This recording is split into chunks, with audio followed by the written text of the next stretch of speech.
ஹalleluya ஹalleluya ஹalleluya. கர்த்தருடைய பரிசுத்த நாமத்திற்கு மகிமையும் ஸ்தோத்திரம் உண்டாவதாக. இந்த பரிசுத்த நாளிலே நம்முடைய தேவனாகிய கர்த்தருக்கு ஒரு பரிசுத்த ஆராதனை செய்து பாட்டாராதனை செய்து ஆசீர்வாதங்களை பெற்றுக்கொள்ளும்படியாக இந்த சமயங்களை தேவனாகிய கர்த்தர் தாமே எனக்கும் உங்களுக்கும் கூட இரக்கமாய் கர்த்தர் கூட்டி கொடுத்தார். துதிப்பதே இன்பமும் ஏற்றதுமாக இருக்கிறது என்று சொல்லி பக்தருடைய அனுபவங்களை நாம் வேத புத்தகத்திலே காண்கிறோம். அந்த அனுபவம் நமக்கும் உண்டாயிருந்தது. அதற்காக என்னுடைய ஆண்டவரை நான் சோத்திருக்கிறேன். இந்த நாளுக்குரிய வார்த்தைகளுக்காக கடந்த வாரத்திலும் நாட்களிலும் கூட அடியான் தேவ சமூகத்துல காத்திருந்தது உண்டு. அப்படி நான் காத்திருந்த பொழுது அன்பின் தேவன் தாமே எனக்கும் உங்களுக்கும் வந்திருக்கிற நமக்கும் கேட்க போகிற யாவருக்கும் தேவனாகிய கர்த்தர் தாமே நல்ல வார்த்தைகளை தேவனாகிய கர்த்தர் பலத்திலிருந்து அனுப்பி கொடுத்தமைக்காக நானும் என் தேவனாகிய கர்த்தரை நான் சோத்திருக்கிறேன். அந்த வார்த்தைகளை நாம் தியானிப்பதற்கு ஆண்டவராகிய தேவன் தாமே எனக்கும் உங்களுக்கும் எல்லாருக்கும் தேவனாகிய கர்த்தர் தாமே அனுக்கிரகம் பாராட்டுவாராக. ஆதியாகமம் புத்தகத்திலே 16ஆம் அதிகாரத்திலே 13வது வசனத்தை தேவனாகிய கர்த்தர் தாமே இன்றைக்கு நமக்கு தியான பகுதியாக தந்திருக்கிறார். பிரசங்க வாக்கியமாக கர்த்தர் தந்திருக்கிறதுக்காக ஆண்டவரை நாம் சோத்திரிப்போமாக. எடுத்த ஒருவர் எழுந்து நின்று ஆதியாகம புத்தகத்திலே 16:13 வசனத்தை எடுத்து ஒருவர் வாசிக்கலாம். அப்பொழுது அவள் என்னை காண்பவரை நானும் இவ்விடத்தில் கண்டேன் அல்லவா என்று சொல்லி தன்னோடு பேசின கர்த்தருக்கு நீர் என்னை காண்கின்ற தேவன் என்று பேர் வைத்தார் என்று சொல்லி ஆகாரை குறித்து இங்கே நாம் பார்க்கிறோம். இந்த வார்த்தைகளை தியானிக்க கர்த்தர் நமக்கு உதவி செய்வாராக. அப்பொழுது ஆகார் என்னை காண்பவரை நானும் இவ்விடத்தில் கண்டேன் அல்லவா என்று சொல்லி தன்னோட கூட பேசுகிற கர்த்தருக்கு நீர் என்னை காண்கிற தேவன் என்று பெயரிட்டார் என்று எழுதியிருக்கிறவனுக்காக இறைவனை சோதரிப்போமாக. ஆகாருக்கு மிகுந்த கண்ணீரான ஒரு கால சூழ்நிலையாக இருந்தது. மிகுந்த அங்கலாய்ப்போடு கூட அவர் இந்த இடத்துல இந்த வேத பகுதியில முற்பகுதியில வாசிக்கிற பொழுது அந்த ஆகார் காணப்பட்டார் என்று சொல்லி நாம் பார்க்கிறோம். அவருடைய உள்ளம் எவ்வளவு பாதிக்கப்பட்டிருக்கும், அவருடைய உள்ளம் எந்த அளவுக்கு கஷ்டப்பட்டிருக்கும். கண்ணீரோடு கம்பளையோடும் அவர் என்ன எடுத்து செய்ய போகிறோம், எங்க போவது, என்ன செய்வது என்று தெரியாதபடிக்கு தமக்கு உண்டான நெருக்கத்தில் நிமித்தம் அவர் ஒரு பெரிய ஒரு அங்கலாய்க்கிற ஒரு மனநிலையோடு கூட அவர் தேவசமூகத்தில் கண்ணீர் விட்டு கதறி அழுது கொண்டிருந்திருப்பார் என்று சொல்லி மாத்திரம் நாம் புரிந்து கொள்ள முடிகிறது, உணர முடிகிறது. அதற்காக என் ஆண்டவரை நான் சோத்திருக்கிறேன். அந்த வேளையில ஆண்டவர் என்ன செஞ்சாரு, அவரோடு கூட பேசினார் என்று சொல்லி இங்கே எழுதப்பட்டிருக்கிறது. ஆகாரோடு கூட ஆண்டவர் தாமே நம்முடைய தேவனாகிய கர்த்தர் தாமே பேசி அவரை திடப்படுத்தினார் என்று சொல்லி பார்க்கிறோம். அதை கண்ட பொழுது நீர் என்னை காண்கின்ற தேவன், என்னை காண்கிறவரே நானும் கண்டேன், அவர் பேசுகிறது நானும் கேட்டேன் கண்டேன் என்று சொல்லி அவர் அறிந்து அவருடைய சத்தத்தை கேட்டு பலப்பட்டு அவர் அவருடைய அங்கலாய்ப்பெல்லாம் மாறி போச்சு, கண்ணீரெல்லாம் மாறி போச்சு. என்ன செய்வதென்று அவர் கையை செஞ்சுக்கிட்டு இருந்தாரு. அப்படி ஒரு நெருக்கடி அவருக்கு. அந்த சூழ்நிலையில ஆண்டவராகிய தேவன் என்ன செய்தார், அவருக்கு ஆலோசனை சொல்லி அவரை திடப்படுத்தி தைரியப்படுத்தி அனுப்பின ஒரு காரியமாக இங்கே எழுதியிருக்கிறது. அவர் இப்படி சொன்னார், என்னை நீ காண்கின்ற தேவன், நீ என்ன பார்த்துக்கிட்டு தான் இருக்கிறப்பா, என்னுடைய கண்ணீர் எல்லாம் பார்த்துக்கிட்டு தான் இருக்கேன், என்னுடைய நிலைமை எல்லாம் உனக்கு தெரிஞ்சுதான் இருந்திருக்கு, எங்களை தெரியலையோ நீங்க காணலையோ அப்படின்னு சொல்லி நான் ரொம்ப கஷ்டத்தோடு இருந்தப்பா, என் மனம் அப்படியாக பதறினது ஆண்டவரே, அங்கலாய்த்தது ஆண்டவரே. இல்லை ஆண்டவரே, என்னுடைய நிலைமை எல்லாம் நீ பார்த்து கொண்டுதான் இருக்கிறேன், காண்டு கொண்டுதான் இருக்கிறேன் என்பதை நான் இப்பொழுது அறிந்திருக்கிறேன் என்று சொல்லி அவர் இறைவனை அவரால் பணிந்து கொண்டு கொண்டிருந்திருப்பார் என்று சொல்லி நாம் பார்க்க முடிகிறது. அந்த ஆகாரின் தேவனைத்தான் நானும் நீங்களும் நமக்கு என்ன செய்கிறோம், ஆராதிக்கிறோம் என்று சொல்லி அறிந்திருக்கலாம். அந்த ஆகாரனை கண்ணீரை ஆண்டவர் கண்டார், அவர் கேட்டார் என்று சொல்லி நாம் அறிந்திருக்கிறது மெய்யாக இருக்கும் என்று சொன்னால், இந்த வேத புத்தகத்தில் எழுதப்பட்டிருக்கிற இந்த காரியம் உண்மையாக இருக்கும் என்று சொன்னால், நம்முடைய கண்ணீரை நம்முடைய அங்கலாய்ப்பையும் கூட கர்த்தர் காண்கிறவரும் கேட்கிறவருமாக இருக்கிறார் என்பதை நாம் உணர்ந்து கொள்ளக்கூடியாக கர்த்தர் நல்ல ஆறுதலான காரியங்களை தேவனாய் கர்த்தர் இன்றைக்கு நமக்கு தந்து கொண்டிருக்கிறவங்க என் ஆண்டவரை நானும் சோதரிக்கிறேன். ஆதியாகமம் புத்தகத்தில் 12ஆம் அதிகாரத்துல 15-16 வசனங்களை வாசிக்கிற பொழுது ஆபிரகாம் எகிப்திலிருந்து கடந்து வந்த பொழுது அந்த பார்வோன் ஆபிரகாமுக்கு சந்தோஷப்பட்டு அநேக ஆசீர்வாதங்களை கொடுத்த பொழுது இந்த ஆகாரையும் அப்படியாக சாராய்க்கு வேலைக்கார பெண்ணாக அவர் கொடுத்த பொழுது இந்த தெய்வீக குடும்பத்தோடு கூட அவர் சேர்ந்து கொள்ள முடியாத ஒரு பாக்கியம் இந்த ஆகாருக்கு உண்டாயிருந்தது. அடிமை பெண் தான், வேற்று தேசத்து மகள் தான், எகிப்து தேசத்துல இருந்த ஒரு பிள்ளைதான். ஆனால் இந்த தெய்வீக குடும்பத்தோடு கூட சேர்ந்து கொள்ள முடியாத பாக்கியம் தேவனால் தெரிந்து வைக்கப்பட்டிருந்திருக்கிறது. அவர் இந்த ஆபிரகாமின் குடும்பத்தோடு கூட சேர்த்து கொண்டார், சேர்த்து தேவன் என்று சொல்லி நான் பார்க்கலாம். ஆதியாகமம் 12-15-16 வசனங்களை வாசித்து பார்க்கிற பொழுது அங்கே அதை எழுதியிருக்கிறது. வாசிக்க பார்வோனுடைய பிரபுக்களும் ஆமா பார்வோனுக்கு முன்பு அவளை புகழ்ந்தார்கள். பார்வோனுக்கு முன்பாக அவளை புகழ்ந்தார்கள். அப்பொழுது அந்த ஸ்திரீ பார்வோனுடைய அரண்மனைக்கு கொண்டு போகப்பட்டார். அதற்கு சன்மானமா என்ன செஞ்சாங்க? நிறைய காரியங்களை அவங்களுக்கு கொடுத்தாங்க. ஆபிரகாமுக்கு கொடுத்தார் இந்த பார்வோன் என்று சொல்லி பார்க்க முடிகிறது. வாசிங்க. அவள் நிமித்தம் அவன் ஆபிரகாமுக்கு தயவு பாராட்டினான். ஆடு மாடுகளும் ஆமா கழுதைகளும் ஆமா வேலைக்காரிகளும் கோழிகை கழுதைகளும் ஒட்டகங்களும் கிடைத்தது என்று சொல்லி அங்கே எழுதப்பட்டிருக்கிறது. இதுல இந்த ஆகாரம் ஒருவராக இருந்தார் என்று சொல்லி நாம் பார்க்க முடிகிறது. இந்த குடும்பத்துக்கு வந்தாச்சு. நாச்சியார் தான், சாராமா தான் இவரை ஆபிரகாமுடைய மடியில தந்தாரு.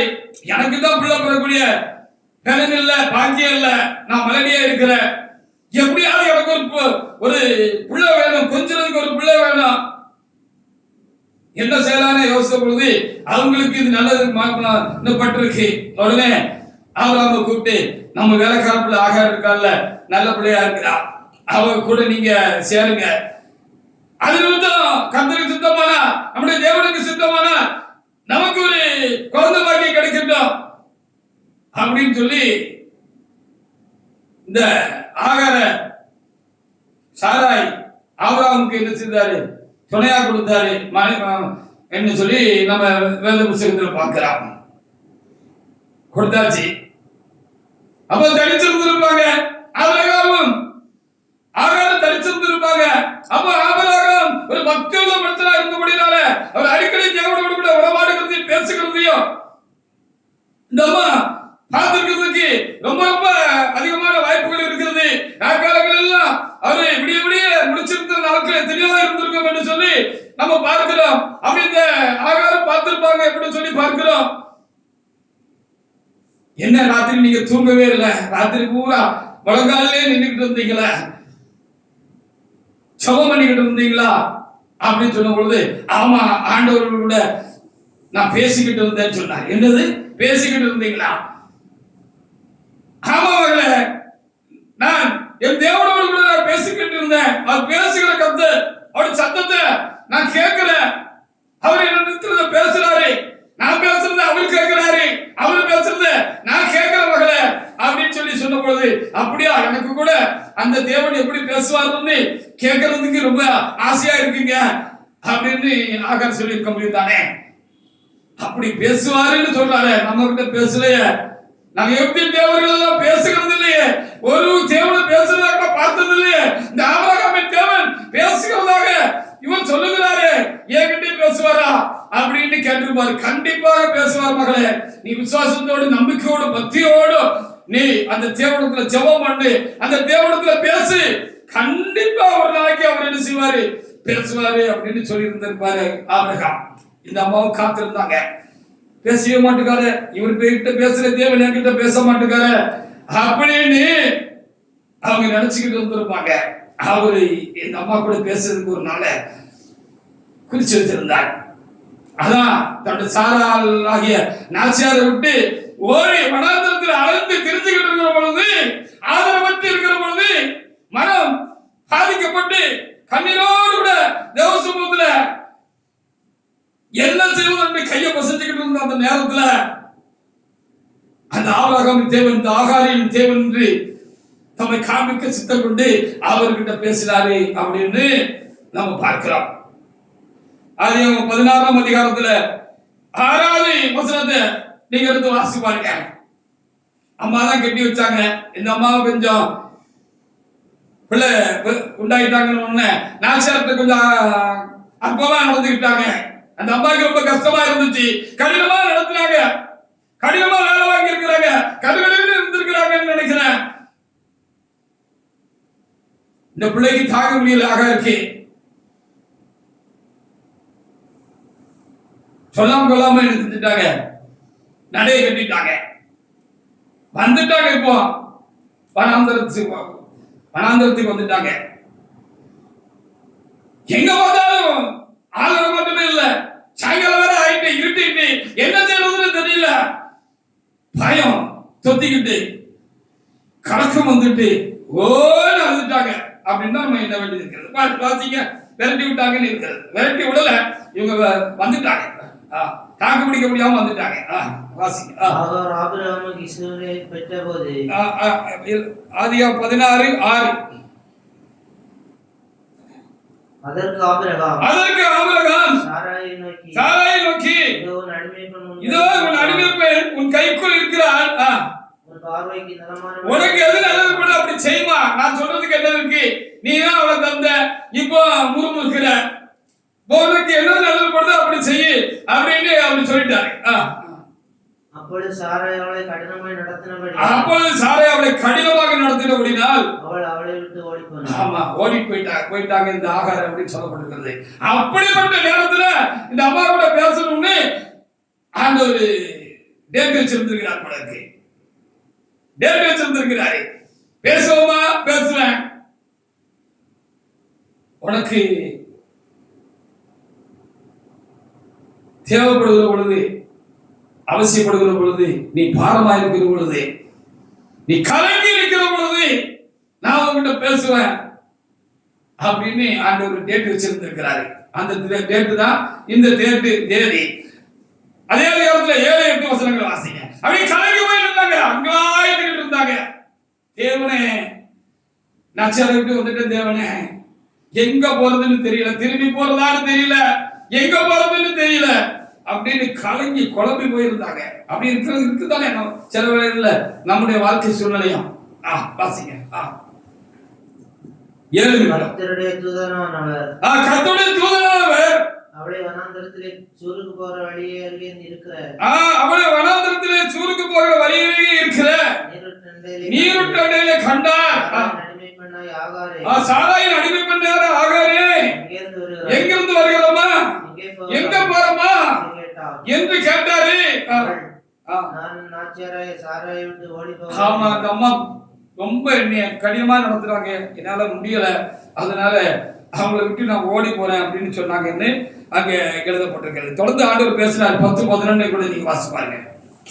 அப்ப ஆபிரகாமுக்கு அவருடைய தேவன் பேசுகிறார். அவன் ஆபிரகாம் கூட பேசுகிறாரே, என்கிட்ட பேச மாட்டாரா அப்படின்னு அவங்க எதிர்பார்த்திருந்தாங்க. அந்த தேவன் பேசினாங்கன்னு இங்க எழுதப்பட்டிருக்கிறது. ஆபிரகாம் மட்டும் தான் பேசினாரா?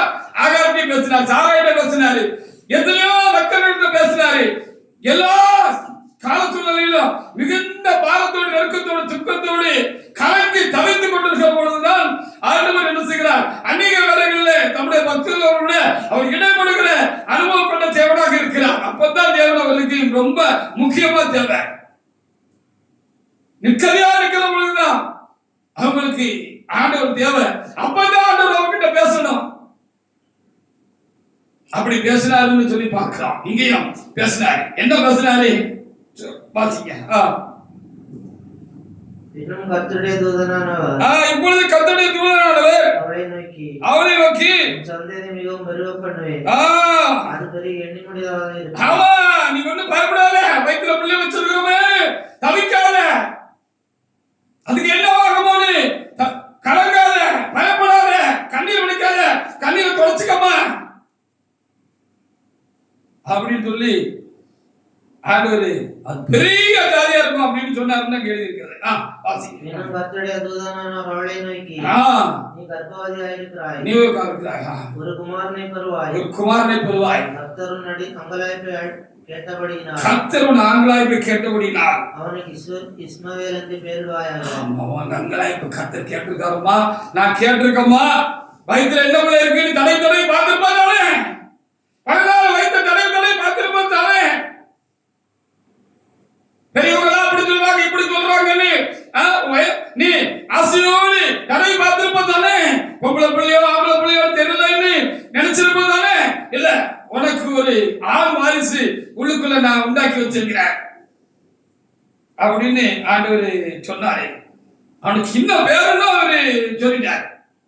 எப்படி ஆபிரகாமிடத்துல சாராய் உனக்கு ஒரு பிள்ளையை பெறுவாள், அவனுக்கு ஈசாக்கு பெயரிடும் சொன்னாரோ, அதே போல இந்த அம்மா கிட்ட இவ்வளவு கவலையும் பாரமும் துக்கமும் கலக்கமாக அடுத்து என்ன நடக்கும் என்ன செய்யணும் தெரியாம இருந்த அந்த வேலையில ஆண்டவர் என்ன செஞ்சாரு, பேசினாரு,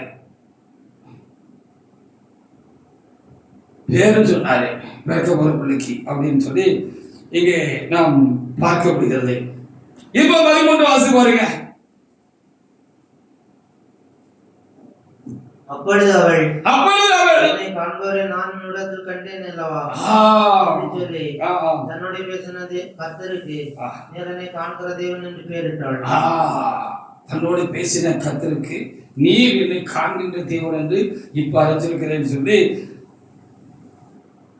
ஆண்டவருக்கு நீ காண்கின்ற தேவன், என்ன காண்கிற தேவன், என்னுடைய பிரச்சனையை காண்கின்ற தேவன், என்னுடைய நெருக்கங்களை எல்லாம் காண்கின்ற தேவன், எங்களுடைய அங்கலாய்ப்பெல்லாம் காண்கின்ற தேவன், என்னுடைய குறைவெல்லாம் காண்கிற தேவன், என்னுடைய பலவீனங்கள் எல்லாம் காண்கின்ற தேவன், என்னுடைய ஏழாமை எல்லாம் காண்கின்ற தேவனப்பா.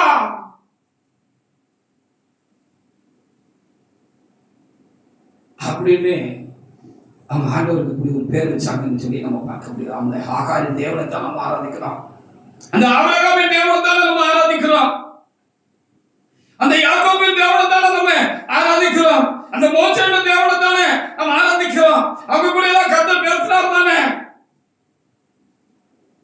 சாதாரணமா நேரங்களில் பேசுறதை காட்டிலும், சந்தோஷமான காலங்களில் பேசுறதை காட்டிலும், ரொம்ப பாரத்தோடு கூட இருக்கிற நேரங்களில் கர்த்தர் பேசுவார்னா அது ரொம்ப உயிர்மிச்சியா இருக்கும்.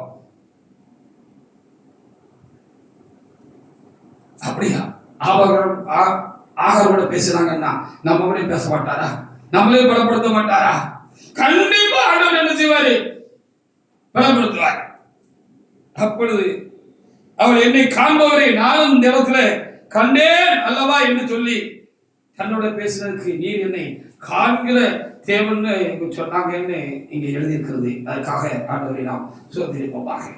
நான் பல வேளைகளில் இதை நான் உணர்ந்திருக்கிறேன், என்னுடைய அனுபவங்களில் நான் உணர்ந்திருக்கிறேன்.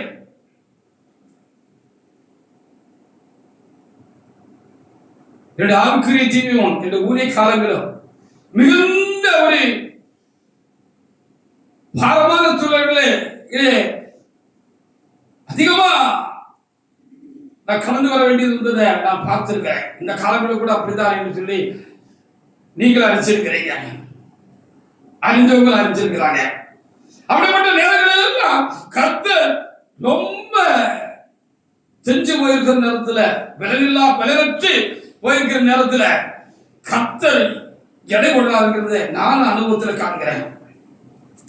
அப்படி அவர் இடை கொடுக்கிறதுனாலதான் நம்ம நிற்கிறோம்ங்கிறதையும் நான் அறிஞ்சு அவருக்கு நான் பல வேலைகளில் பணிஞ்சு குடிஞ்சு நன்றி சொல்லி இருக்கிறேன். அதற்காக என் ஆண்டவருக்கு நான் சோதனை செலுத்துகிறேன். அப்படின்னா தேவசமத்தில் வந்து தோட்ட பிள்ளைகளே, என்ன காரியமா உங்களுக்கு ஒரு பெரிய பாதிப்பு இந்த காலங்களில் உண்டாயிருந்தாலும் சரிதான், என்ன வேதனையோடு கூட நீங்கள் தேவசமத்தில் நீங்கள் கடந்து வந்திருந்தாலும் சரிதான், எது உங்களை அழுத்திக்கிட்டு இருந்தாலும் சரிதான், என்ன செய்ய போறோம்ங்கிற ஒரு கொஸ்டின் மார்க் உங்களுக்கு முன்னால இருந்தாலும் சரிதான், கர்த்தர் இடைப்படுவார். கர்த்தர் உங்களோடு கூட இடைப்படுவார். உங்களோடு கூட ஆகாரின் தேவன் பேசுவார். பேசுகிறது மாத்திரமல்ல, ஆகாரின் அங்கலாப்பை கேட்டு அதற்கு ஒரு வழியை சொல்லி கொடுத்தாரு, அதுக்கு ஒரு நிவாரணம் செஞ்சாரு. கண்டிப்பா உங்களுக்கு நிவாரணம் செய்வார், எனக்கு செய்வார். அவரை போதும்னு பற்றிக்கிட்டு இருக்கிற எவருக்கும் எல்லாருக்கும் அவன் செய்வார் அப்படின்னு சொல்லி நம்ம பார்க்க முடிகிறது. அதற்காக ஆண்டவரை சொல்லிருக்கிறார். அவன் நம்ம காண்கின்ற தேவனாக இருக்கிறார். அது அவனை பார்த்துக்கிட்டு தான் இருக்கிறார். ஆதியாகம புத்தகத்துல 21ஆம் அதிகாரத்துல 14 முதல் சில வசனங்களை வாசி பாருங்க. அந்த சூழ்நிலைக்கு கர்த்தர் கிருபையினால அவங்க தப்பிக்கிட்டாங்க. பிள்ளை கொடுத்துட்டாங்க, வளர்ந்தாச்சு, பிள்ளை ஓரளவுக்கு நல்ல ஸ்டேஜுக்கு வந்துட்டான். இப்ப திரும்பவும் இருக்கா, இப்ப திரும்பவும் பிரச்சனை. சாரா சொல்லிட்டாங்க, அந்த அடிமை பெண்ணையும் அவருடைய மகனையும் நீ பொறுமை தள்ளி போட, நம்ம குடும்பத்துக்குள்ள இருக்க கூடாது அப்படின்னு சொல்லிட்டாங்க. ஆபிரகாம் கை பசிச்சுக்கிட்டு நின்னாரு. ஆகார் மேல அவருக்கு பாசம் உண்டு, அன்பு உண்டு. ஆனால் இப்ப என்ன செய்யறதுன்னு தெரியல.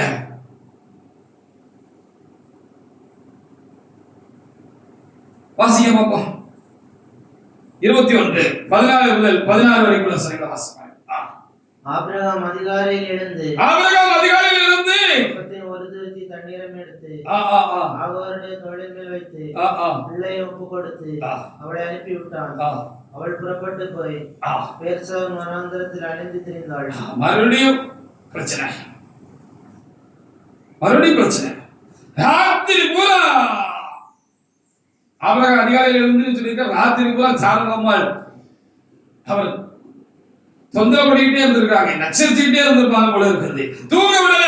என்ன சொல்றது, அவன் இனி நம்ம கூட இருக்க கூடாது, அந்த பிள்ளை நம்ம கூட இருக்க கூடாது அப்படி நைட்டு பூரா தொந்தரவு பண்ணிருப்பாங்க போல இருக்கு.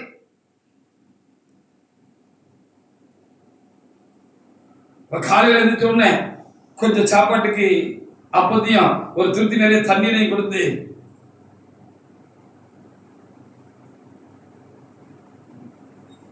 பிள்ளைய ஆகாரத்தை மாத்திரம் இல்ல, இந்த ஆகார தேவனிடத்திலையும் ஒப்பு கொடுத்து அவர் அனுப்பிட்டார். மறுபடியும் சிக்கல், பிரச்சனை. வாசிங்க. திருப்தியிருக்க தண்ணீர் செலவழிந்த பின்பு ஆமா அவள் பிள்ளை ஒரு செடியின் கிளை விட்டு ஆமா பிள்ளை சாகிறதை நான் பார்க்க மாட்டேன் என்று எதிரே அம்பு பாயும் தூரத்திலே போய் உட்கார்ந்து சத்தமிட்டு அழுதாள்.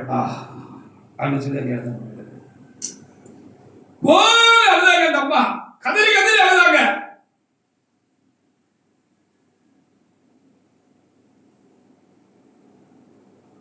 எப்படி கதறி இருப்பாங்க? தேவனே, எனக்கு அன்னைக்கு தரிசனமான தேவனே, என்னோடு கூட பேசுற தேவனே, அன்னைக்கே நானும் வைத்திருந்த பிள்ளையும் செத்து இருந்தா கூட நலமா இருந்திருக்கிறேன் தேவனே. அவனை பெற்றோர்களுக்கு தயவு செய்த தேவனே, அவனை எவ்வளவு தூரம் இவ்வளவு வளர்க்கிறதுக்கு உதவி செய்த தேவனே. இப்போ அந்த பிள்ளைக்கு தண்ணி இல்ல, கொடுக்கறதுக்கு தண்ணி இல்ல, தண்ணி தாமான்னு கதறான தேவனே.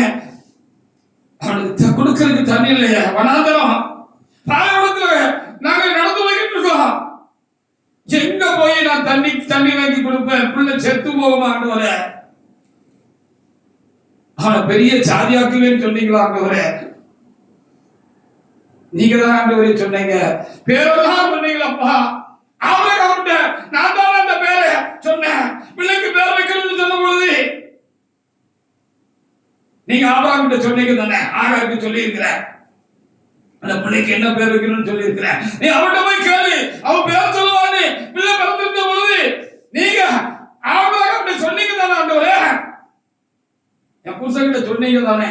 ஆமா ஆண்டவரே, வயிற்றில் இருக்கும் போதே பேர் சொல்லியிருக்கார் இஸ்மவேல் என்று சொல்லி நான் சொன்னதானே ஆண்டவரே. இப்ப புள்ள சாகுற பாதி இருக்கிறத கூட ஆண்டவரே, எங்கேயும் எந்த எதுக்கு இல்லையாப்பா, சுத்தி முத்தி பார்த்துட்டேனப்பா, கண்ணு தெரியல ஆண்டவரே.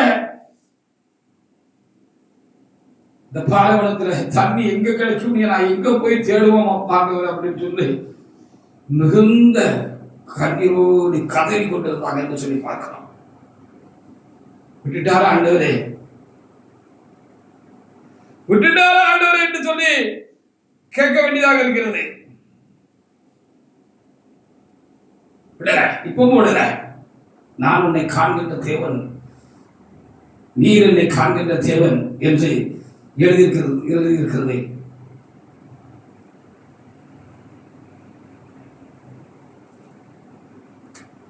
பதினேழு முதல் வாசிப்பாங்க.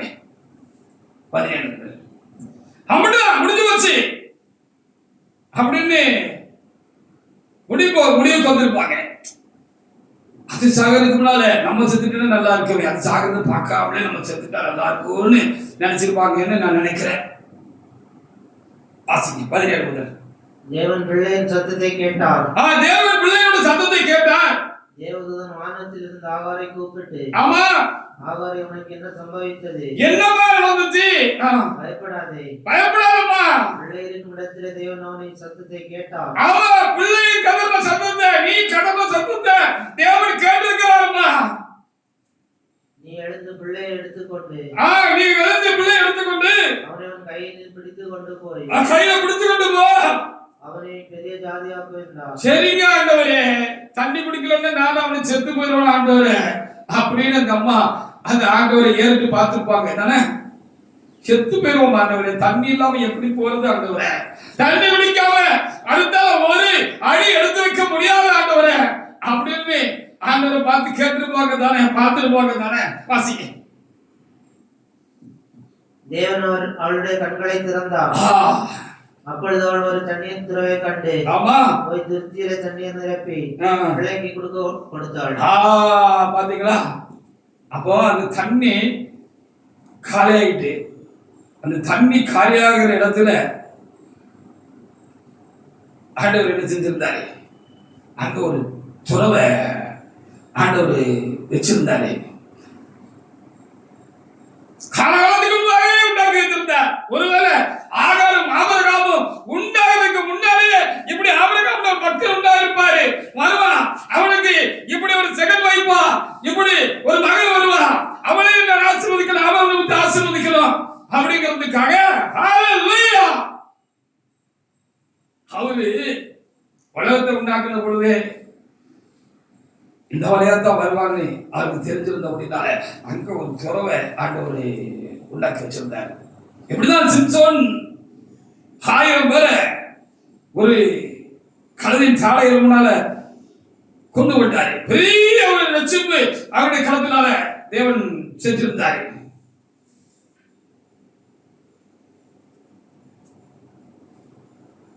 அவருக்கு தண்ணி தாகம், தண்ணி குடிக்கலன்னா அவ்வளவு பெரிய ரட்சிப்பை சேர்ந்த மனுஷன் செத்து போயிருப்பார். 1000 பேர் கொண்டது அர்த்தமே இல்லாம போயிருக்கிறோம். ஏன்னா எப்படியாவது சிம்சோனை கொண்டிருந்தோம். அதான் எதிரிகளுடைய என்னவா இருந்துச்சு. அப்பா தேவனை நோக்கி இப்படிதான் வேண்டிக் கொண்டாருன்னு சொல்லி பார்க்கிறோம். தேவனே, என்னுடைய காலத்தினால் இவ்வளவு பெரிய ரட்சிப்பை நீங்க கற்றுட்டு இருக்கீங்க, இப்பொழுது தண்ணி தாகத்தால் செத்து போகும் பொழுது அங்கே கர்த்தர் ஒரு பெரிய அந்த பூமியை பிளக்க செய்து ஒரு ஊற்றை உண்டாக்கி நமக்கு குடிக்க கொடுத்த தேவன் நாம் அவர் காண்கின்ற தேவன். என்ன காண்கிறாரு? உங்களை காண்கிறாரு.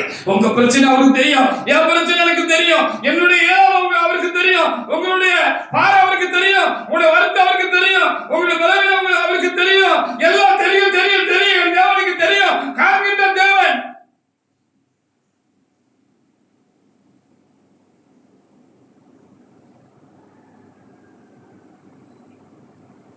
பக்கத்துலதான்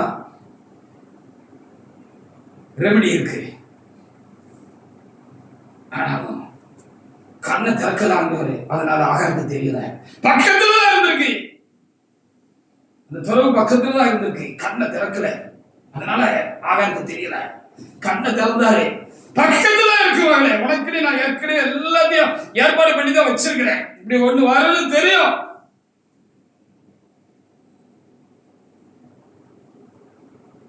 நீ மாத்திரம் இல்ல, அந்த சாராலும் தனியா இருக்கிற நீ சாராலும் தனியா இருக்கிற நேரத்துல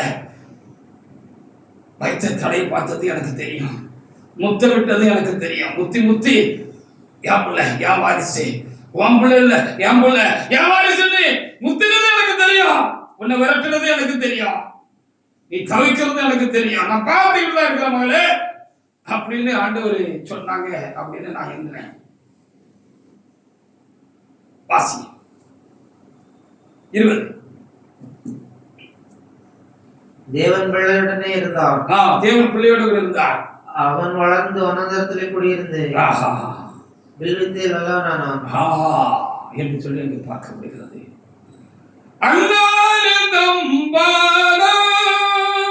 அமர்ந்த கண்ணாலில் ஜெபம் கேட்டார், அந்நாளில்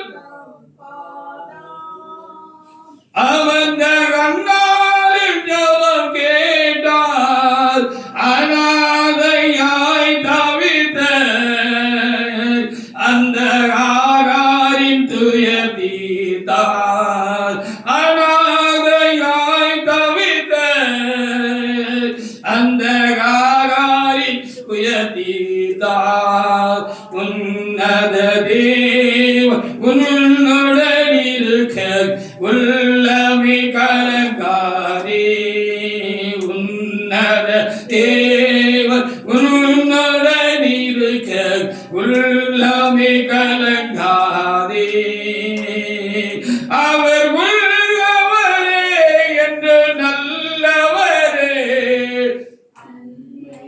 உரையாதே, அவர் உள்ளவரே என்று நல்லவரே நமது உண்மைகள் குறையாதே, உன்னத தேவ உன்னுடன் இருக்க உள்ளமே கலங்காதே, உன்னத தேவ உன்னுடன் இருக்க உள்ளமே கலங்காதே. அந்த தேவன் நமக்கு முன்னாக நடக்கிறதையும் நம்ம கூட கரபிடிச்சு நடக்கிறதையும் அவ்வப்பொழுது நம்ம ஆவியில் அறியாமல் இருந்திருந்தோம் அப்படின்னு சொன்னா பெரியவங்க இப்படி சொல்ல நான் கேட்டிருக்கிறேன். மண்டமயிறு மண்ணுக்குள்ள போய் புல்லு முளைச்சிருக்கோம் அப்படின்னு சொன்னதுதான் நம்ம வாழ்க்கையில கூட நடந்திருக்கோம். ஹல்லேலூயா! யாருக்கு பெரிய ஆசீர்வாதங்கள் வச்சிருக்கிறாரோ, பெரிய காரியங்களை யாருக்கு நினைச்சிருக்கிறாரோ, யாரை கொண்டு நம்முடைய பலத்தை வேலைகளை செய்யணும்னு வச்சிருக்கிறாரோ அவங்கள தான் சாத்தான மனுஷன சூழ்நிலைகளோ அதிகமா வருத்தம் நெருக்கும், ஆட்டு அசைக்கும். இது இறைவனுக்கு தெரியும். அவங்களுக்கு தான் அவர் ரொம்ப சப்போர்ட்டா பலமா இருப்பார். எல்லாத்துக்கும் ஒரு வேலை வச்சிருக்கிறார். பாத்தியா, நீ நெருக்கி பார்த்ததானே, எவ்வளவு முடியும் அவரை நெருக்கி பார்த்ததானே, என்ன செய்ய முடிஞ்சிச்சு? ஒன்றும் செய்ய முடியல அப்படின்னு சொல்லி யோபை தூக்கி விட்டேன். எத்தனையா ஆசீர்வதித்தவர் நம்மை நூறத்தனையா ஆசீர்வதிக்கணுங்கிறது தான் நம்ம குறித்து எழுதி வச்சிருக்கிற காரியமா இருந்துச்சுன்னா அவர் ஏற்கனவே இவர் தான் எழுதி வச்சிருந்திருப்பாரு, வச்சிருக்காரு அப்படின்னு சொன்னா அது கண்டிப்பா நடக்கும்.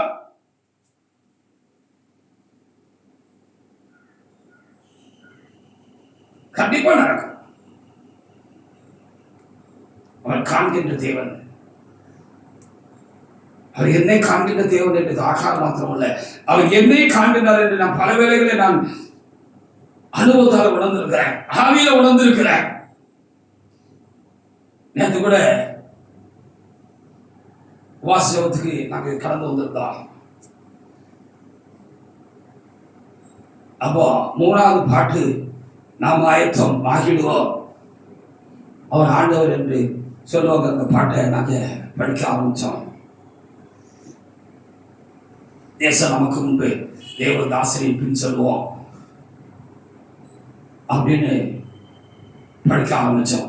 கடந்த காலங்களில் படிச்சிருக்கிறோம். பெரியார் இருந்தாங்க.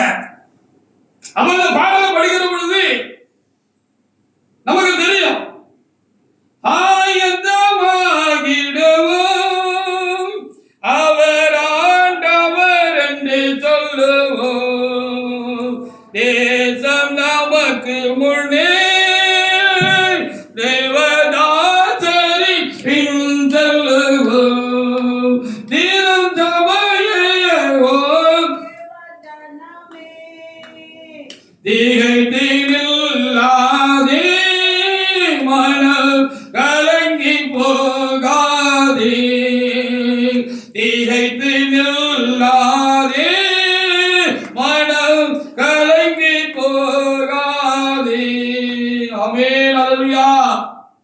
ஐயா இருக்கும்போது இந்த தேவதாத்திரை பின் செல்வங்கிறத வரிய படிக்கிற பொழுது ஐயா முகம் எனக்கு முன்னால வரும். நமக்கு முன்னால நடந்து போறதுக்கு ஒரு வச்சிருக்கிறாரு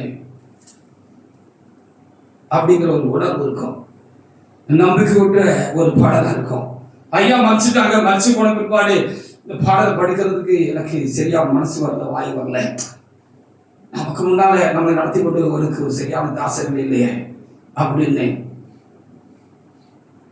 அப்படி ஒரு காலம் வரட்டும் அப்படின்னு நான் காத்திருந்த நேரங்கள் உண்டு. அதனால ஐயா மறந்து பிற்பாடு நான் அதிகமா ரொம்ப வருஷமா இந்த நான் பாட்டை படித்தது கிடையாது, நான் யாருக்கிட்டையும் சொன்னதும் கிடையாது. இப்ப சொல்லும் போது ஒருவேளை கூட இருக்கிறவங்களுக்கு தெரியும், ஆமா இந்த பாட்டு ரொம்ப நாளா படிக்கல ஐயா மறந்து பிற்பாடுங்க. கத்திர அழைத்தாரு, கூப்பிட்டாரு, சேனை எழுப்ப சொன்னாரு.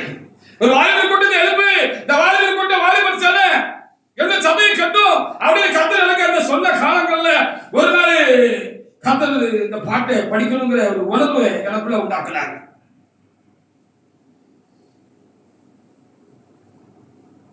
நீ முன்னால போ அப்படின்னு சொன்ன மாதிரி இருந்துச்சு. இந்த பாட்டை படிக்கிற பொழுது பின்னால நிறைய பேர் வருவாங்க அப்படின்னு சொல்றத நான் உணர முடிச்சது, உணர்ந்து கொண்டேன்.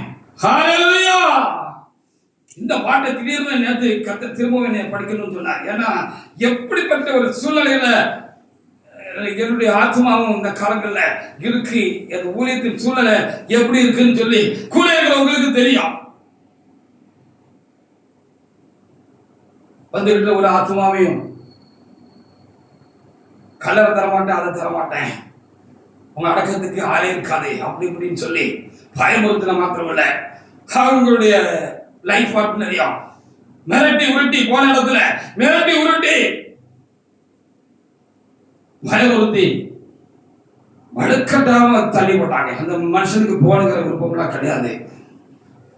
அந்த மனுஷர் அந்த தேவ அந்த விசுவாசி கொஞ்சம் என்ன நல்லாவே புரிஞ்சு வச்சிருந்தாரு. எதிர்பார்த்த காலங்கள்ல கர்த்தருடைய வார்த்தை நிறைவேறதுக்கு காலதாமதம் ஆச்சுன்னு மற்றவர்களுக்கு தெரியுமோ இல்லையா.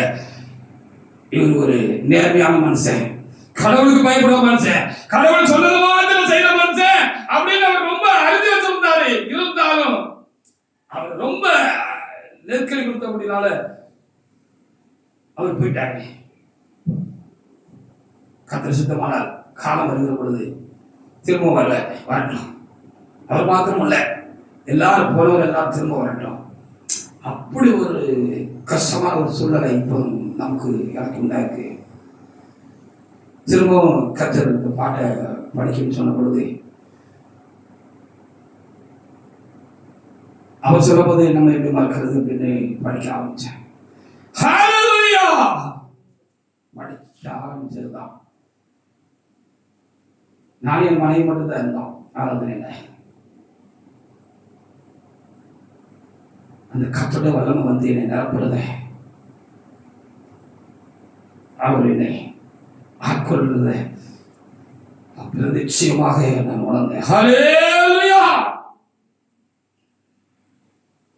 இப்பவும் அவர் என்ன பார்த்துட்டு தான் இருக்காருங்கிறத நான் உணர்ந்தேன். இப்போ அவர் என் கூட தான் இருக்காருங்கிறத நான் இன்னும் விளம்பரமா புரிஞ்சுக்கிட்டேன். அவர் என்ன நிரப்புனாரு, நான் அவருக்குள்ள நிறைஞ்சேன். பவர் உண்டாயிட்டு, ஃபுல் பவர் உண்டாயிட்டு. சபை நிறைய ஆத்துமாக்கள் இல்ல, ஆள் இல்ல, 2 பேர் தான் இருக்கிறோம். ஆனாலும் கர்த்தர் என்னை பிரதேசமாக வல்லமையாக நிரப்புகிற அந்த காரியத்தை என் அனுபவத்துல நேற்று நான் திரும்பவும் உணர்ந்த பொழுது என் ஆத்மா உயிர்ப்பிக்கப்பட்டுட்டேன். என்னோட பாதிப்பு எவ்வளவுங்கிறது எனக்கு என் தேவனுக்கும் கூட இருக்கிற என்னோட துணைக்கு தான் தெரியும். ஃபுல் பவர் உண்டாயிட்டு இந்த பாட்டை படிக்கிற பொழுது.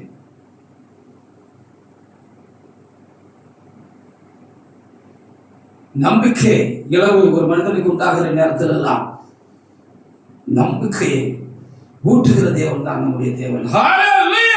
அப்படிதான் அவர் நமக்கு விட்டாரு, அப்படிதான் சாராருக்கு விட்டாரு. விசேஷமாக தாவீதுக்கு தேவன் அப்படி ஒரு நம்பிக்கையை ஊட்டினாரு. ஹல்லேலூயா. சொல்றதை செஞ்சுட்டாரு பாருங்க. வாக்குத்தத்த புத்திரராகிய ஈசாக்குக்கு 12 பிள்ளைகள், இந்த இஸ்மவேலுக்கு 12 பிள்ளைகள், அவருடைய சந்ததி 12 அப்படின்னு சொல்லி வேத புத்தகத்தில் எழுதியிருக்கு. ஆதியாகமம் 28ல 12 முதல் சில வசனங்களை நீங்க வாசி பாருங்க. நீங்க வாசி பார்த்தீங்கன்னா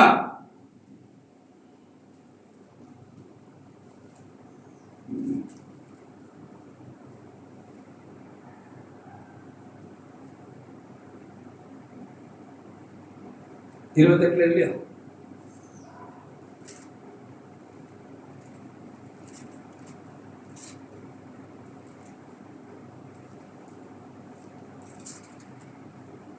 ஆ 25ஆம் அதிகாரத்துல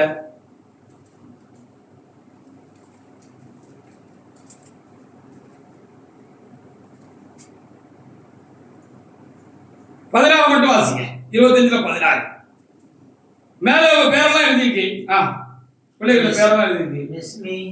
16 மட்டும் வாசிங்க. 16 மட்டும். தங்கள் கிராமங்களிலும் ஜனத்தாருக்கு 12 பிறப்புகளாகிய இஸ்மவேலின் குமாரர்கள் இவர்களே. 12 பிள்ளை அவருக்கு கொடுத்தாரு. ஹல்லேலூயா. நீ கவலைப்படாத மகனே, நீ அவளை அனுப்பு. சாராளுடைய பேச்சை கண்டு நீ அனுப்பு. அவளை நான் ஆசீர்வதிப்பேன், இந்த இஸ்மவேலை நான் ஆசீர்வதிப்பேன் என்று சொன்னது போல அந்த சாராளுக்கு சரி சமமா இது இஸ்மவேல் ஆகப்பட்டது. இஸ்மவேலுக்கும் 12 பிள்ளைகள் உண்டாயிருந்தாங்க. ஜனபலத்த கூட்டமா இருக்காங்க. இன்னைக்கு உலக ஜனத்தொகை எடுத்து பார்த்தா ஃபர்ஸ்ட்ல இருக்கிறது கிறிஸ்தவர்கள், நெக்ஸ்ட்ல இருக்கிறது இந்த முஸ்லிம்கள் தான் அப்படின்னு சொல்லி நம்ம நினைச்சிருக்கிறோம். ஹல்லேலூயா. நம்ம சாகலத்தால நம்ம உயிரோடு தானே இருக்கோம். நம்ம சாகலத்தால நம்ம உயிரோடு கூட தானே இருக்கோம். நம்ம சாக மாட்டோம். உயிரோடு இருந்து கர்த்தர் நமக்கு சொன்ன வார்த்தை நாம் கண்டுட்டு தான் நம்ம இந்த சரத்தை விட்டு போ. இந்த நம்பிக்கையை ஊற்றுறது தேவன். நம்பக்கூடாத சூழ்நிலையிலும், நம்பிக்கை வந்திருக்கிற சூழ்நிலையிலும், நம்பிக்கைக்கு ஏதுவே இல்லாத சூழ்நிலையிலும் இந்த ஆபிரகாமின் தேவன், ஆகாரின் தேவன் நமக்கு நம்பிக்கை ஊட்டுகிறவராக இருக்கிறார். அவருடைய வார்த்தை, அவருடைய சத்தம், அவருடைய வல்லமை, அவருடைய பலன் நம்மை நம்பிக்கை ஊட்டுகிறது. எல்லாரும் நம்ம இல்ல. எதிரியும் சாத்தானும் தொலைச்சு கட்டிருப்பாங்க, முடிச்சிருப்பாங்க.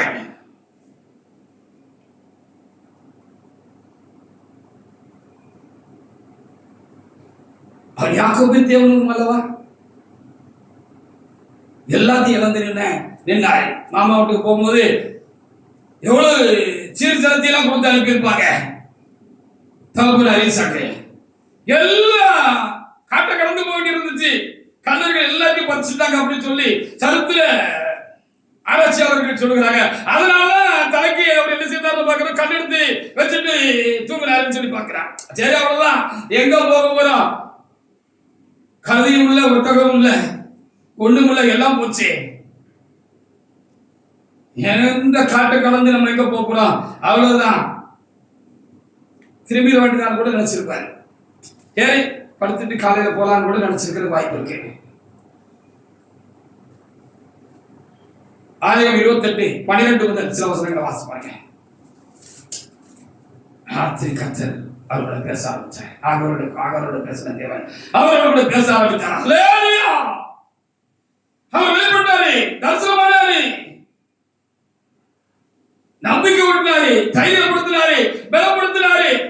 தொடர்ந்து நடக்கிறதுக்கு அவருக்கு சக்தி வந்துச்சு. நடந்தாரு, காட்டையும் அந்த வனாந்திரத்தையும் ஊடுருவி கடந்து வராரு. மாமா வீட்டுக்கு போய் சேர்ந்தாரு. ஒரு பொண்ணுக்கு 2 பொண்ணு அவருக்கு கிடைச்சிச்சு. 12 பிள்ளைகளையும் பெரிய மிருகஜீவன்களையும் மனுஷத்தரில் அவருக்கு உண்டாயிடுச்சு. திரும்பி வந்தாரு அப்படின்னு எழுதப்பட்டது. வாசிங்க 12 முதல். அங்கே அவன் ஒரு சொப்பனம் கண்டு ஒரு ஏணி பூமியில வைக்கப்பட்டிருந்தது. ஆமா, அதன் நுனி வானத்தை எட்டி இருந்தது. அதிலே தேவதூதர்கள் ஏறுகிறவர்களும் இறங்குகிறவர்களுமாய் இருந்தார்கள். அதற்கு மேலாக கர்த்தர் நின்று, நான் உன் தகப்பனாய் ஆபிரகாமின் தேவனும் ஈசாக்கின் தேவனும் கர்த்தர், நீ படுத்திருக்கிற பூமி உனக்கும் சந்ததிக்கும் தருவேன். சந்ததி பூமியின் தோளை போல் இருக்கும். நீ மேற்கையும் கிழக்கையும் வடக்கையும் தெற்கையும் வருவாய். பூமியில் உள்ள சகல சந்ததிகளுக்குள்ளும் ஆசீர்வதிக்கப்படும். பூமி வம்சங்கள் எல்லாம் என்ன செய்யும்? ஆசீர்வதிக்கப்படும் சொன்னாரு. ஆபிரகாம் கொடுத்த வாக்குத்தத்தம் அடுத்தால ஈசாக்குக்கு உண்டாயிட்டு. ஈசாக்குக்கு உண்டான அந்த வாக்குத்தத்தத்துக்கு சுதந்திரம் யாரும் பார்க்கிற பொழுது, அந்த சுதந்திர புருஷன் யாரும் சொல்லுகிற பொழுது, அது யாக்கோபுக்கு உண்டாயிற்று. உனக்குள்ளும் சந்ததிக்குள்ளும் பூமி வம்சங்கள் எல்லாம் ஆசீர்வதிக்கப்படும் என்று சொல்லி திருச்சபைக்கு உண்டாயிருந்த வாக்குத்தத்தம், தலைமைக்கு உண்டாயிருந்த வாக்குத்தத்தம் யாருக்கு கையளிக்கப்படுகிறது? யாரோடு கர்த்தர் பேசுகிறார்? யாரிடம் கர்த்தர் காரியங்களை சொன்னார்? நின்று போயிருக்கு தானே, திருச்சபையோட வேலை நின்று போயிருக்கு தானே, திருச்சபை வேலை இப்ப நடக்கிறது தானே. எல்லாரும் சுயசத்தை தானே செய்யறாங்க, தங்களுக்கு தான் ஊழியம் செய்யறாங்க. சுயநலக்காரெல்லாம் மாறி போயிட்டாங்க தானே. தங்களுக்கு கூட்டம் சேர்க்கிறாங்க தானே. தேவனுக்கு இப்ப கூட்டம் சேர்க்கல, யாரும் சேர்க்கல. சத்தியத்தை விட்டு விட்டவங்க, வழி தப்பி போனவங்க, இப்படிதான் காரியங்களுக்கு வேலை நடக்கிறேன். 11 ஆண்டுகள் முடிந்து 12 ஆண்டுகள் முடிய போகிறது என்று நினைக்கிறேன். நான் பிறந்தாச்சுன்னா வேலை நடக்கல. 12 வருஷத்துல எனக்கு சொன்னார், விட்ட இடத்துல வந்து கட்டுகிறதுக்கு கர்த்தர் எனக்கு சொன்னாரு. திட்டமா சொன்னது யாரு? சொல்லல அதனால சொல்லல. 25 வருஷம் ஆபிரகாம் வாக்குத்தத்தத்தை நிறைவேற காத்திருக்க வேண்டியதாயிற்று. யோசேப்பு அருளப்பட்ட சொப்பனம் அவரு சரியா விற்கப்பட்ட பொழுது, குழுக்களை தூக்கி போட்டு இஸ்மாயிலுக்கு விற்கப்பட்ட பொழுது அவருக்கு 20 வயசுன்னு சொல்றாங்க. அவர் அந்த வாக்குத்தத்தத்தை நிறைவேற பொழுது அவருக்கு 30 வயசுன்னு நம்ம வேதத்துல பார்க்கிறோம். அது வரைக்கும் நிக்கணும்ல.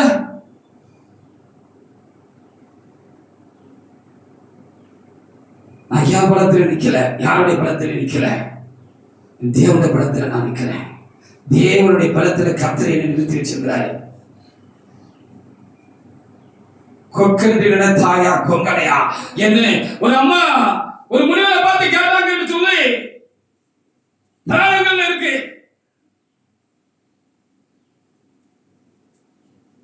கரவாரி என்னை சுட்டுலாம், எரிச்சு போட்டுலாம் அப்படின்னு எவ்வளவு முடியுமோ அவ்வளவு வேலைகளை நீங்க செய்றீங்க. நான் ஒன்னும் கொக்குல.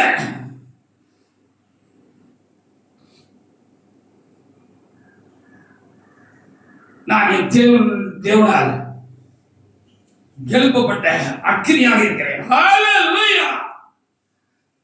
நான் அக்கினியாக இருக்கிறேன். தேவன் என்னை அக்கினியாக வைத்திருக்கிறார். ஹல்லேலூயா. நான் அக்கினியாக இருந்து கொண்டிருக்கிறேன். என் தேவன் எனக்குள்ளே பிரகாசித்துக் கொண்டிருக்கிறார். என் தேவனுடைய அக்கினி எனக்குள்ளே கொளுத்தப்பட்டிருக்கிறது. என் ஆத்மாவில் இருக்கிறது. என் தேவனுடைய அக்கினி அதை மனுஷன் அழைக்க முடியாது, சூழ்நிலையை அழைக்க முடியாது, பிரச்சனைகளை அழைக்க முடியாது. எனக்கு பிரச்சனையா இருக்கிறவங்களாலே அணைக்க முடியாது. ஹல்லேலூயா.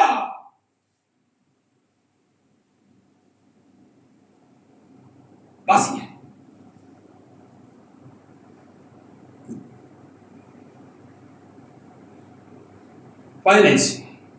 நான் உன்னோட இருந்து ஆமா நீ போகிற இடமெல்லாம் உன்னை காத்து ஆமா இந்த தேசத்துக்கு உன்னை திருப்பி வரப்போனுவேன். ஆமா நான் உனக்கு சொன்னதை செய்யப்படும், உன்னை கைவிடுதல் என்றார். நான் உனக்கு சொன்னதை செய்யற வரைக்கும் நான் உன்னை கைவிடவே மாட்டேன் அப்படின்னு யாக்கோபுக்கு சொல்லியிருக்கிறார். அப்படி கைவிடல, ஆபிரகாமை கைவிடல, ஈசாக்கை கைவிடல, ஆகாரை கைவிடல, ஆகாரை கைவிடல. நான் சொன்னதை செய்யும் போது உன்னை கைவிடுகிறது இல்லை. எப்படி சொல்றது ஆண்டவரே, சபைக்கு எப்படி இதை சொல்றது அப்படின்னு எனக்கு உள்ளுக்குள்ள கொஞ்சம் தயக்கம் உண்டு. சொல்லிக்கிட்டே இருக்கிறேன் ஆண்டவரே, ரொம்ப நாளா சொல்லிக்கிட்டே இருக்கிறேன் ஆண்டவரே, வருடங்கள் சொல்லிக்கிட்டே இருக்கிறேன் ஆண்டவரே. நீ எனக்கு சொன்னது செய்யும்போது நீ கைவிட மாட்டேன்னு சொல்லிக்கிட்டே இருக்கிறேன் ஆண்டவரே. அப்படிங்கிற ஒரு தயக்கம் எனக்கு இருந்துச்சு. நீ சொல்ல வேண்டாம் மகனே, நீ எந்திரிச்சு நில்லு, நான் சொல்றேன் உனக்குள்ள இருந்து அப்படின்னு சொல்றாரு. நான் அந்த அனுபவத்துக்குள்ளாக என்ன வச்சிருக்கிறாங்க. இந்த மாதிரி நீங்கள் உங்களை தனிச்சு விட முடியாத உங்களோட புஜ பலம், உங்களுடைய பணபலம், உங்களுடைய ஆள் பலம் எல்லாம் சிதறடிக்கப்படட்டா நிக்கிறீங்களான்னு பாப்பா.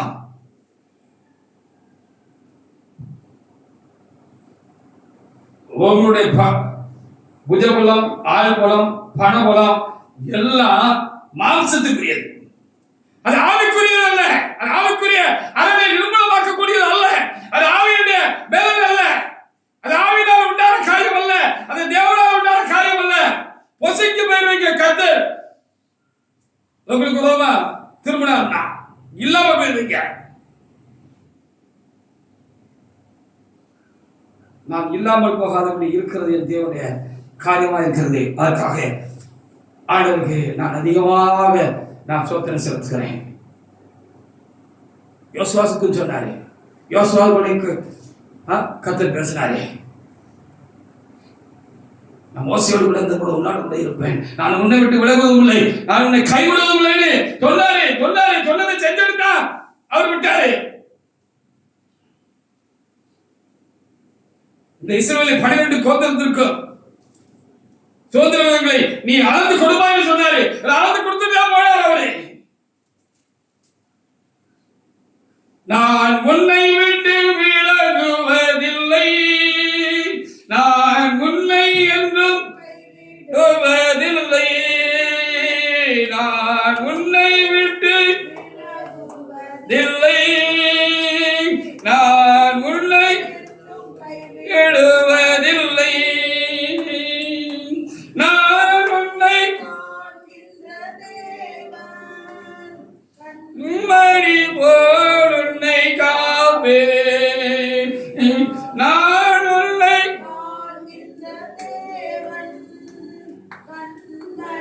போல் உன்னை காப்பேன், நான் உன்னை விட்டு விலகுவதில்லை, நான் உன்னை என்று கைவிடுவதில்லை, நான் உன்னை விட்டு விலகுவதில்லை. அல்லேலூயா. நான் உன்னை என்று கைவிடுவதில்லை. தீகையாக கலங்காதே மனமே, நான் உன்னுடன் இருக்க பயமே,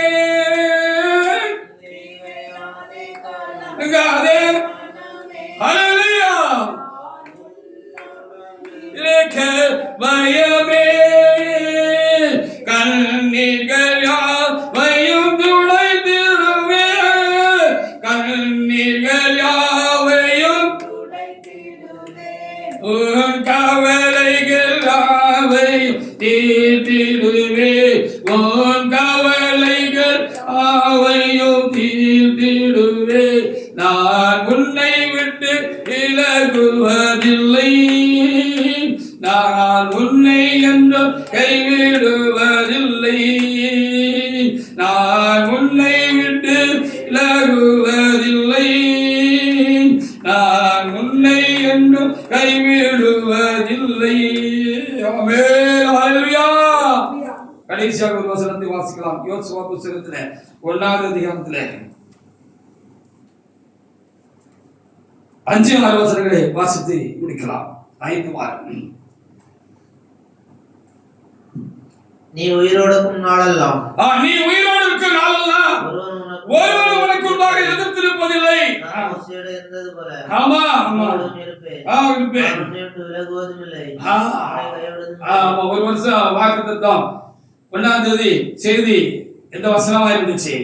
அப்ப ஆண்டவர் குறிப்பா எனக்கு சொன்னது என்ன தெரியுமா? எதிர்ப்பார்கள் நிற்க மாட்டார்கள். ஹல்லேலூயா.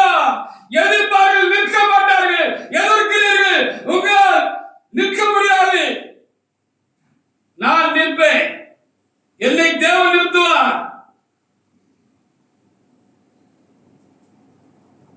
எல்லாரும் கைவிட்டாங்க ஏசப்பாவை. சீசர்கள் ஒருத்தர் காடி கொடுத்துட்டா 11 பேர் ஓடி போயிட்டாங்க. ஓடி போறதுக்கு முன்னாடி ஆண்டவர் சொன்னார், நீங்க எல்லாரும் என்னை விட்டுட்டு ஓடி போயிருவீங்க, ஆனா நான் தனித்துறேன், என்னோடு கூட என்னோட தேவன் இருக்காரு அப்படின்னு சொன்னாரு. அந்த தேவன் என்னோடு கூட இருக்க முடியாது, நான் தனித்தில்லை, நான் என் தேவனோடு கூட இருக்கிறேன். ஆக முடியாது நான் விழுந்து கிடந்தாலும் கர்த்தர் என்ன செய்கிறார், என்னை எழுந்து நிற்க செய்கிறார், செய்வார். நான் நிற்கிறது மாத்திரமல்ல, உங்களை நிற்கும்படியாக தேவ செய்தி அருள்வதற்கு என் தேவன் என்னோடு கூட இருக்கிறார். நீதிமான் 7 தடவை விழுந்தாலும் எந்திரிப்பான் சொல்லப்பட்டிருக்கிறது. பாவம் செஞ்சுட்டு விழுகிறது கிடையாது.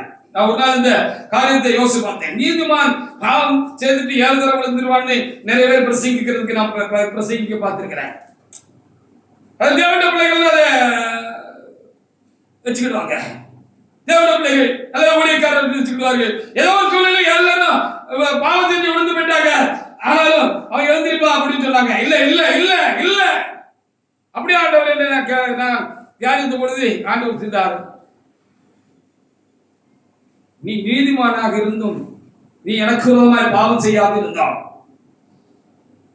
எனக்கு பயப்படுகிறவனாக இருந்தான், என்னோட சித்தம் செய்கிறவனாக இருந்தோம், சாத்தான எதிரியும்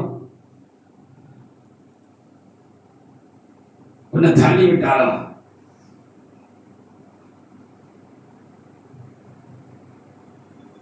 நீ உன்னை விட தள்ளினாலும் ஒரு நேரம் இல்லை, 7 நேரம் இல்லை, 7,000 நேரம் அப்படி நடந்தாலும் நீ விடல, நீ எனக்குள்ளாக இருக்க. உன்னை நெருக்கி தள்ளி இருக்கிறாங்க, நீ மூக்கப்புறம் இல்ல, எழுத்து நின்று இருக்க, உன்னை கீழே தள்ளி விட்டு இருக்கிறாங்க. எத்தனை நேரம் இருந்தாலும் உன்னை தாங்கிறதுக்கும், ஏந்துறதுக்கும், சுமக்கிறதுக்கும், தூக்கிறதுக்கும், நிறுத்துறதுக்கும் நான் உனக்குள்ள இருக்க, உன்னோடு கூட இருக்கிறேன் அப்படின்னு ஆண்டவர் இதை குறித்து எனக்கு விளக்கம் கொடுத்தார். தேவனுடைய பிள்ளையே, நீதிமான் 7 தடவை விழுந்தாலும் எழுந்திருப்பான், அவனை விடத்தறினாலும் அவன் பாவத்தினால் விடவில்லை. சந்தர்ப்ப சூழல்களால், நெருக்கங்களால், பிரச்சனைகளால், மன அழுத்தங்களால் அவன் ஆத்மா தேய்ந்து விழுந்து கிடக்கிறான். அவன் தேவன் அவனோடு இருக்கிறார், பார்த்து கொண்டே இருக்கிறார். ஆகாய தேவன் ஆகாருடைய காரியங்களை பார்த்தது போல என்னையும் உங்களையா கேட்கிற எல்லாருடைய பிரச்சனைகளையும் கர்த்தர் பார்த்துக்கிட்டு தான் இருக்கிறாரே.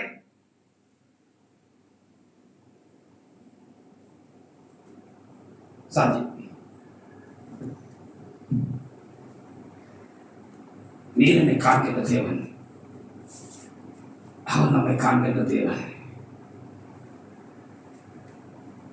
நடுவழியில் விட்டுட்டு போக மாட்டாய், நட்டாத்துல விட்டுட்டு போக மாட்டாய். மனசு போயிட்டான், போயிடுவான்,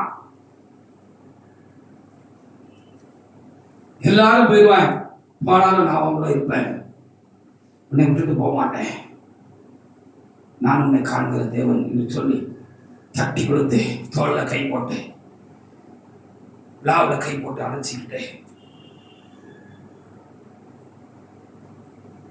வரம் கொள்ள செய்து, நிமிர்ந்து இருக்க செய்து, தொடர்ந்து கையை பிடிச்சு கூட நடக்கிற தேவன் அவர்.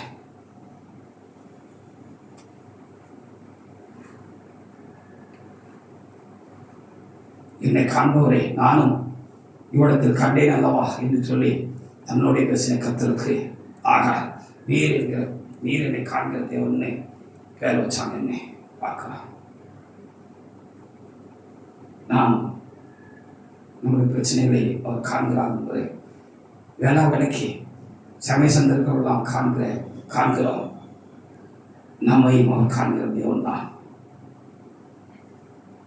கண்டிப்பாக கர்த்தர் நமக்கு சொன்னவர்களை நிறைவேற்றி நம்மை நிகழ்ந்து பார்க்க செய்வார், விற்க செய்வார். கர்த்தர் இந்த வார்த்தைகளை ஆசீர்வதிப்பாராக. ஆமென்.